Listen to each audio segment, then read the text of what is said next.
Guys, we are live. Yo, this is Set with Set Media, guys, and I'm back with another one for you. All right, guys, we're about to jump right into it with Trump's interview with the New York Post, and then we're going to go ahead and get into some campus debates. Oh, and if you're on the horizontal live, try to move over to the vertical live because not vertical, but if you're on the vertical live, move over to the horizontal live because we'll be switching over in about an hour or so. But all right, guys, let's get right into it. There wouldn't be any bullshit. There wouldn't be any talking. There wouldn't be any delays. But I'd rather do it the nice way. Iran's a big success. Where do you see it? At some point, they said, we got to stop this.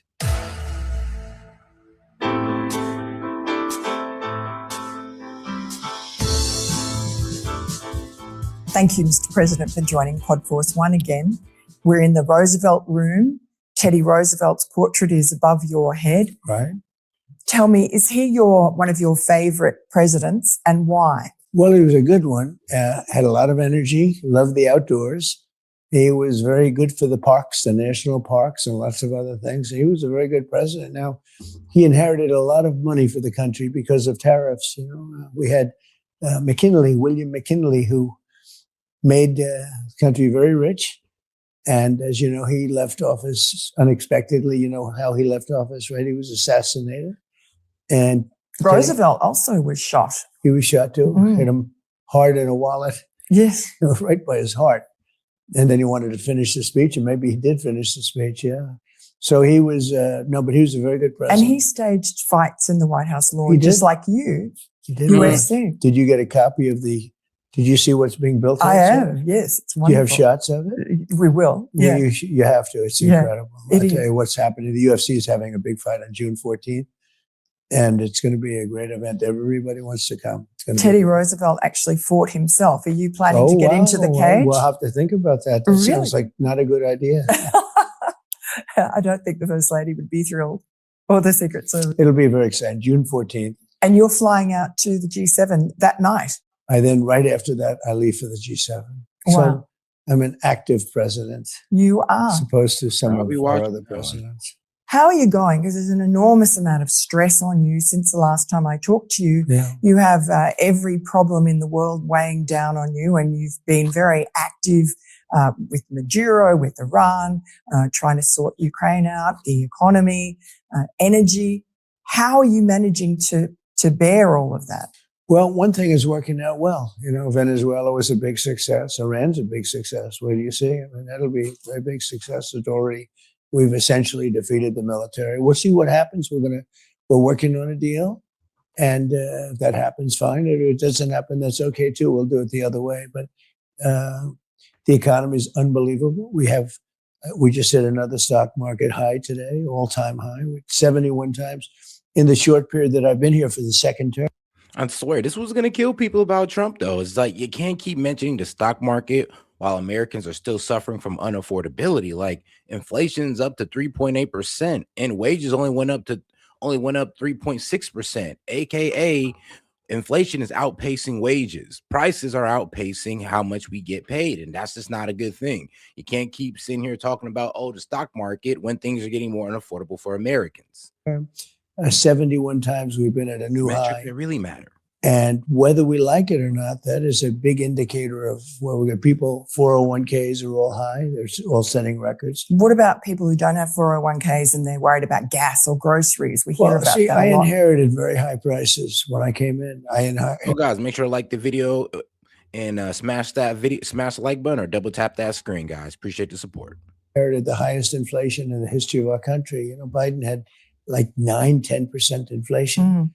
And I inherited that, and we have it way down. And then I did have to say, we have to do something about Iran, because regardless of how well we're doing, we can't let them have a nuclear weapon. And they've already agreed they're not going to have a nuclear weapon. Have they? Oh yeah, they've agreed to that. Now they can change their mind, but here's the funny thing. They've been agreed to that since 2004.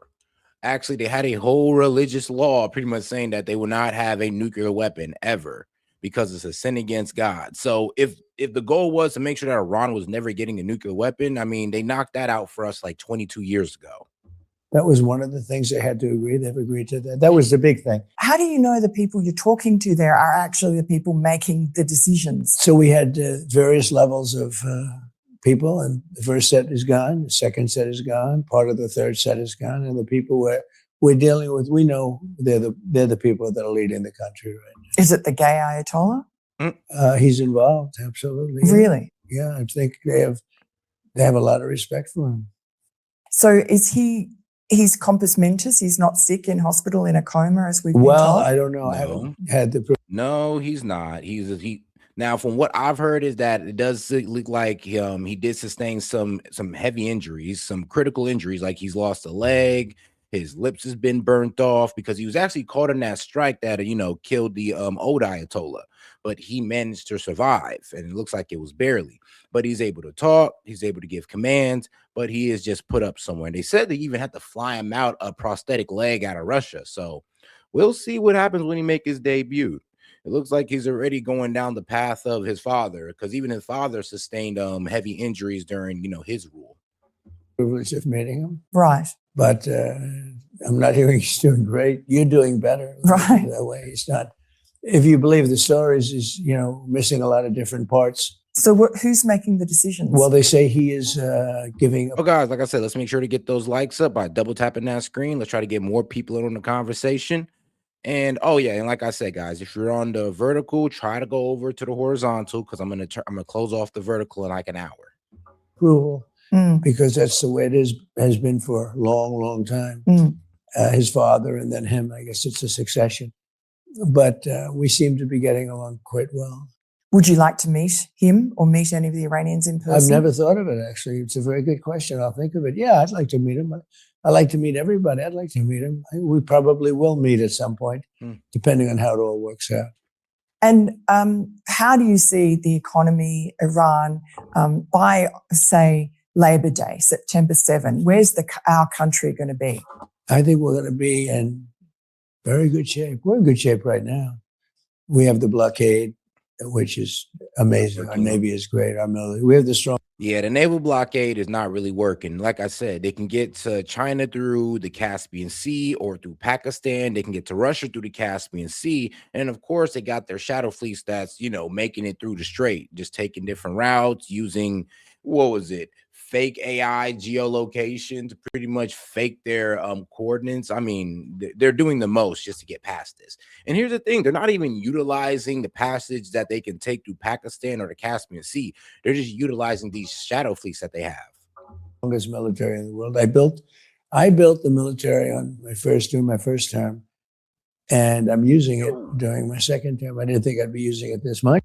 And what's going on, Noah? But we had a big success in Venezuela. That was over in one day. We have a great relationship with the people in Venezuela. The oil companies are moving in now with us. And that's been tremendous. That's been a tremendous success, even from the economic standpoint, the oil standpoint. But that was essentially much less than a one-day war, and a great success. And we're having a very great success in Iran militarily. So you think the blockade will still be in place by Labor Day? I don't know. I mean, I think it could be, but I think it's unlikely. I think that we'll have it. I think this will resolve itself fairly quickly.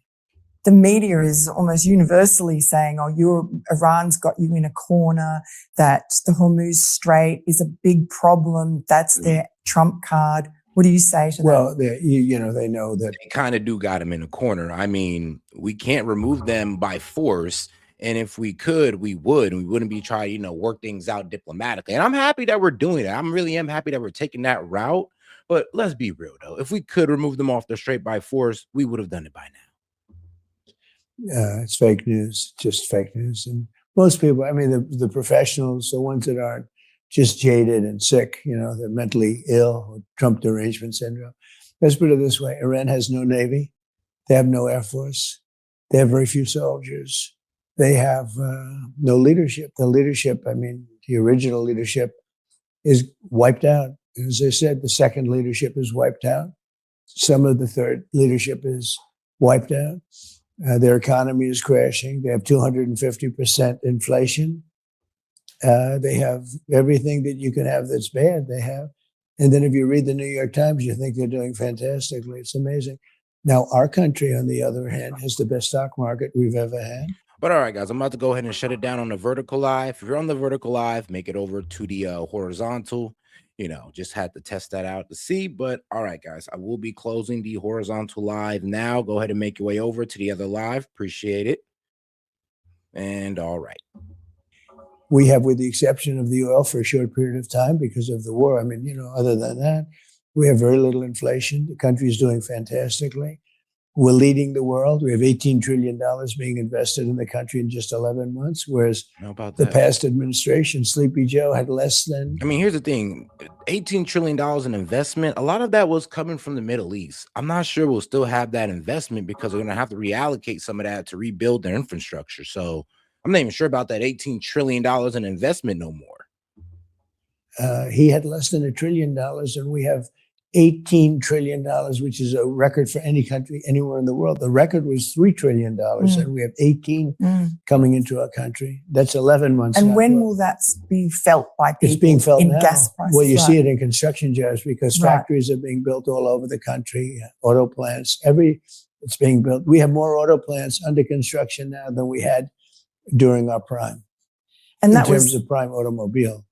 In your first term, that was, I think, one of the hallmarks was that people's wages, especially, working people's wages, were rising much faster than inflation. Do you see that's happening now? Right. Oh, we don't have very much inflation. Look, if you take away just the price of gasoline, the energy. Take away the price, bro. What are you saying? You can never take that away because that's a crucial point. That's a crucial part of pricing is the cost of transportation, the cost of energy, which oil plays a key part in. So you can't even say, well, if you just take that out. No, bro, you can't. They're kind of inseparable. And then also, bro, that's not even true. Wages are actually being outpaced by inflation. Inflation's at 3.8%.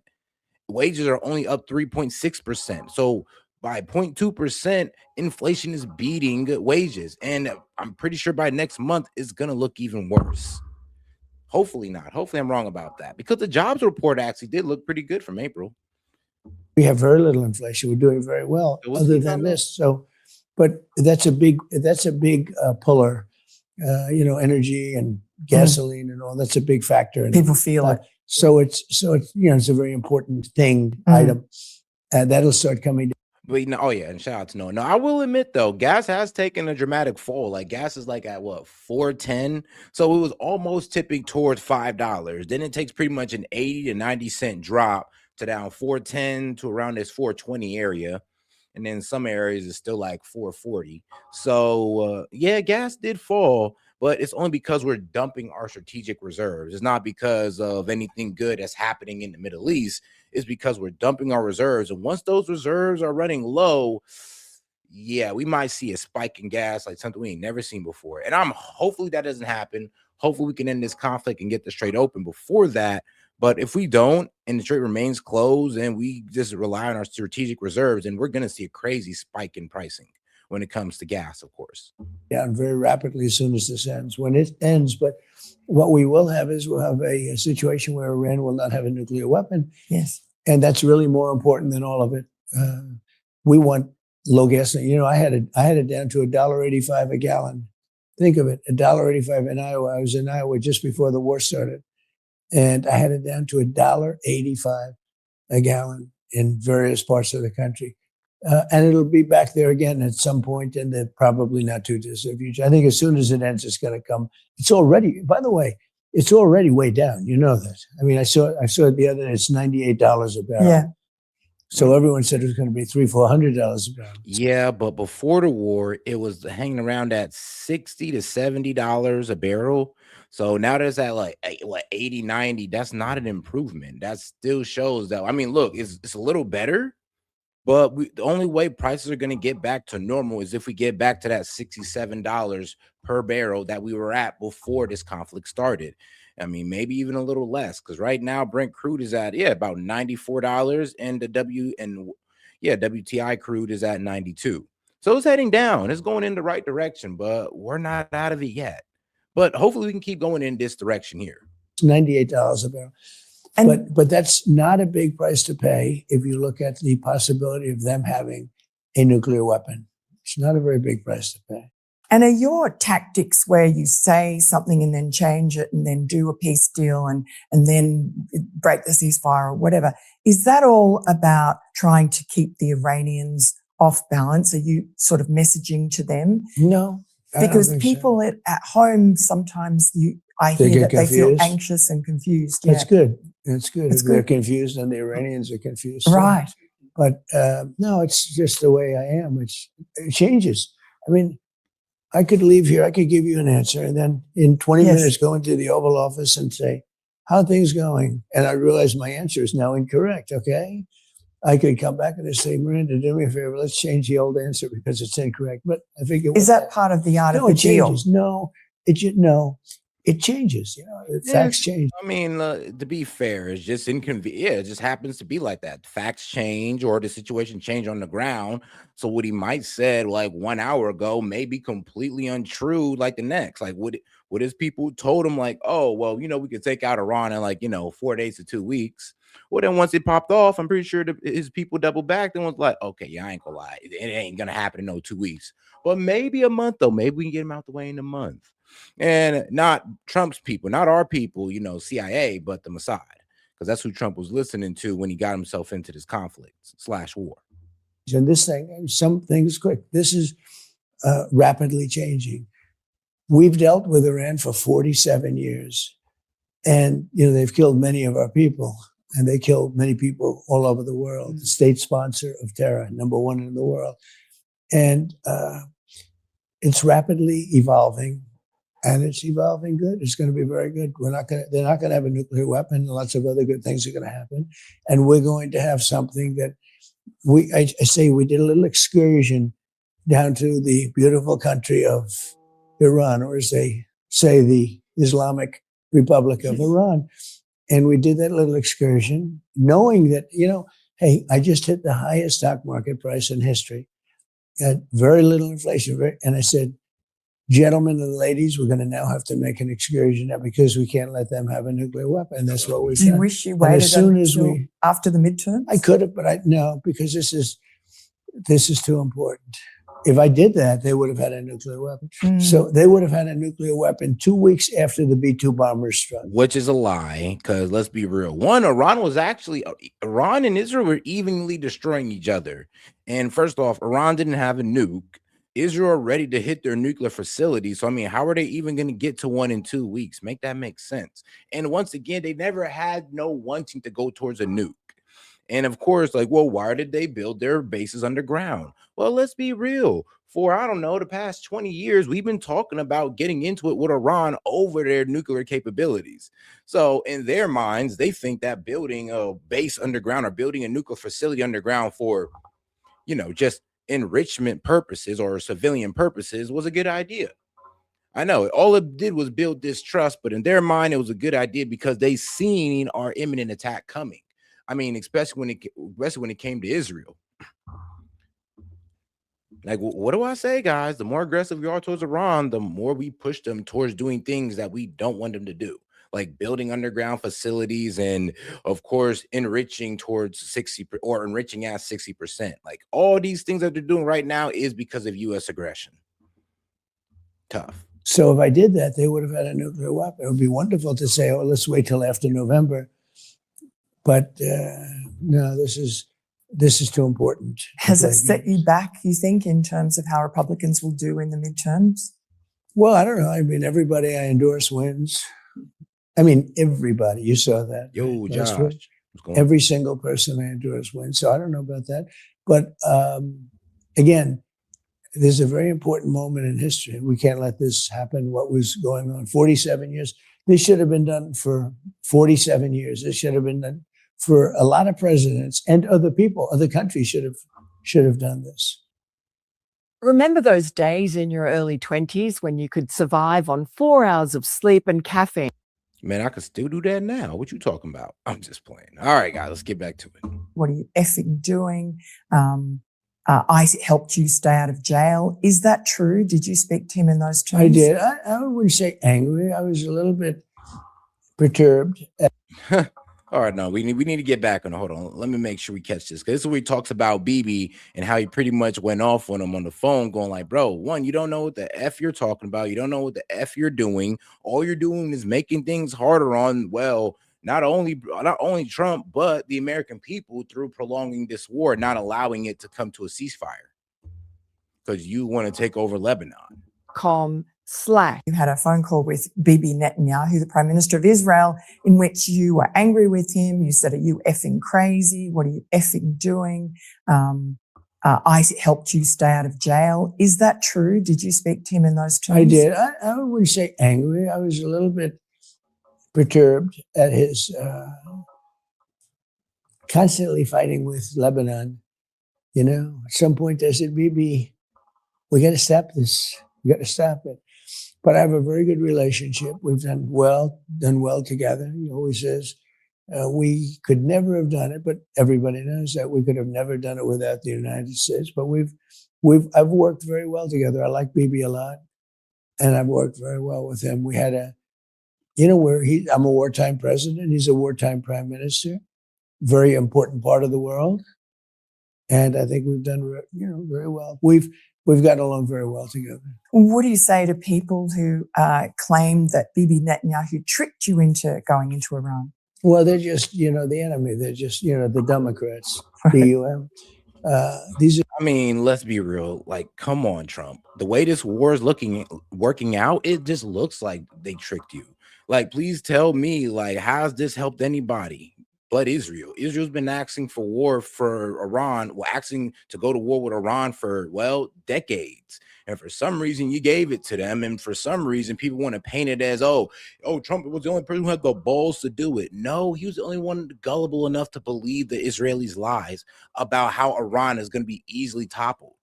And now, guess what? We now fucked around and found out. Actually, I think the way things are going for Trump right now should show you why past presidents didn't do it, because they seen this being the result a long time ago. So like I said, it's not about Trump being brave. It's about him being gullible, sadly. The Democrats, these are people that don't know what they're doing. They want men playing in women's sports, and they want open borders so the world can pour into our country, and they want transgender for everybody, surgery, and they want transgender mutilization of our children. No, these are just words. That's all they do. That's all they're good for is words. Like, I heard that the other day for the first time. I said, he tricked me. I mean, I'm the one that started it because, again, I don't want to bore anybody, but I started because we can't let them have a nuclear weapon. Now, that pertains to Israel because they probably would have been the first one to get hit. There would be no Israel. Tell you what, if there wasn't me, there would be no Israel right now. And it started off as when I terminated the horrible Barack Hussein Obama, the Iran nuclear deal. I'm sorry, but that makes no sense. Like I said, if Trump never bombed Mount Fordo, like 2 weeks later, trust me, Israel was not going to get nuked.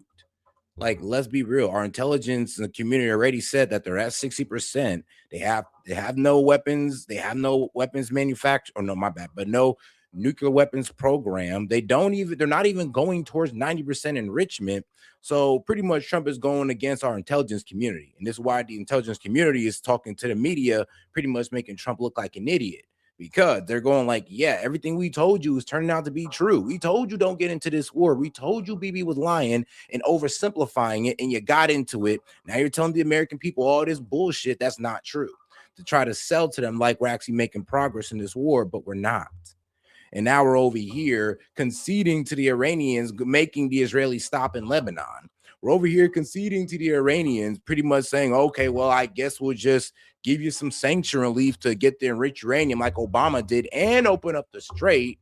So it's even more favorable for them. So please tell me, how does this not look like you were tricked? Penned.